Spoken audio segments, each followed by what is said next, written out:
ever had one of those moments? You've got this brilliant, logical, totally game-changing idea, and it just lands with a thud. You lay out all the facts, your reasoning is perfect, but nobody's buying it. It is so frustrating, right? And it happens to all of us. So today, we're going to dig into why that happens and what the real secret ingredient to persuasion actually is. And look, it's a super common problem. We're all taught that if you just have the best argument, you're going to win. But as we all know from experience, reality tells a very, very different story. So let's just ask the question head on. Why do your best, most well-reasoned arguments sometimes completely fail to connect? It can feel like you're speaking a different language, can't it? Well, you're not going crazy. You're just missing one crucial piece of the puzzle. Okay, so this slide right here, it just nails the whole problem. On the left, you've got strong logic, but it's paired with something called bad decorum, and boom, it leads to failure. But on the right, you take that same logic, pair it with good decorum, and suddenly you have success. That invisible thing, decorum, is the entire game changer. And hey, this is not some new, trendy idea. The ancient Greeks, who were the absolute masters of this stuff, they had a name for this hidden force. They called it ethos. In fact, Aristotle himself said it was the single most powerful form of persuasion, even more powerful than pure logic. Think about that for a second. So, if ethos is the goal, how in the world do we build it? Well, the answer is a concept called decorum. You can think of it as the practical how-to guide for building that persuasive character. This is the code we're here to crack. First things first, let's get our terms right. Ethos is persuading people through your character. But here's the part that trips almost everyone up. It has nothing to do with who you really are deep down. It is 100% about how your audience perceives you in that moment.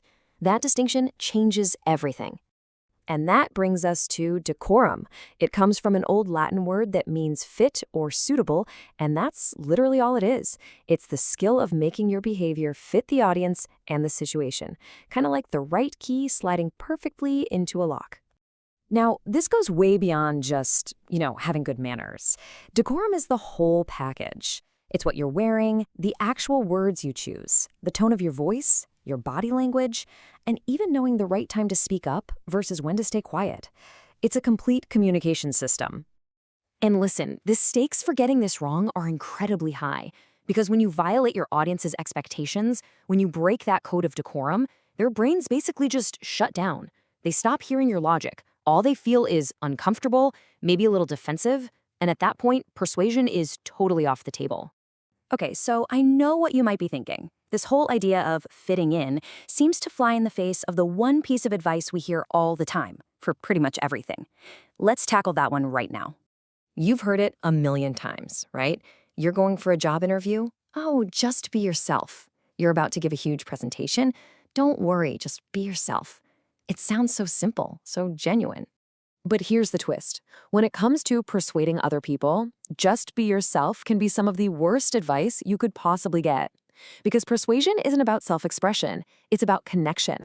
So this means we gotta kind of flip the script in our heads. The goal isn't to be true to your unfiltered self in that moment. The goal is to be true to your audience, to give them what they need from you so they can feel comfortable and actually listen. It's about focusing on them, not you. And let me be super clear about something. This does not mean you should start mimicking your audience. That's not it at all. A boss shouldn't act like an intern. The real key is to act the way your audience expects someone in your role to act. That's where real trust and authority come from. All right, enough with the theory. Let's make this stuff real. We're going to run through a few quick-fire case studies to see exactly how this plays out in the real world. First up, a classic, a super high-stakes situation for a lot of people, the big internship interview. So imagine this. The student is brilliant, totally knows their stuff. But in the interview, they're using language that's way too casual, like no big deal or go with the flow. They've violated the decorum of a professional setting. And the result? The interviewers don't hear competent. They hear unprofessional. And just like that, their ethos is shot. Case number 2. Picture a student giving a huge presentation in a business class. And their research, it's absolutely top-notch. But look at the mistake. They dressed like they were heading to the beach, and they were cracking jokes the whole time. They completely broke the expected decorum for that kind of serious academic setting. And the result is a perfect example of our core idea. Their fantastic logic, their strong content, it was completely ignored because their character just didn't fit. Okay, here's a tricky one that really gets at that last point we made about understanding your role. A student is put in charge of leading a big group project. You see, their mistake wasn't being a jerk, it was the opposite. They tried so hard to be a friend to everyone. But the group didn't need another friend. They needed a leader, someone to get them structure, to set deadlines. By trying to be everyone's buddy instead of fulfilling their role, their ethos as a leader, just completely fell apart. So, how do we avoid falling into these traps? Well, it really all comes down to asking yourself a few simple questions before you even open your mouth. Here's a powerful little checklist you can use.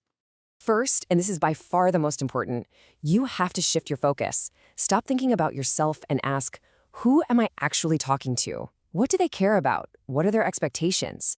Second, given the situation, whether it's a meeting, a classroom, whatever, what do they expect from someone in my position? Do they need a leader, an expert, a teammate? Your role defines their expectations. And finally, based on your answers to those first two questions, what can I do with my clothes, my language, my tone, to make them feel comfortable and respected, so that they're actually ready and willing to hear what I have to say? And that really is the bottom line. Persuasion doesn't happen when you're in the middle of your big logical argument. It's already been won or lost in the moments right before you even start talking. It's about setting the stage, mastering that code of decorum, so that your great ideas can finally get the hearing they truly deserve.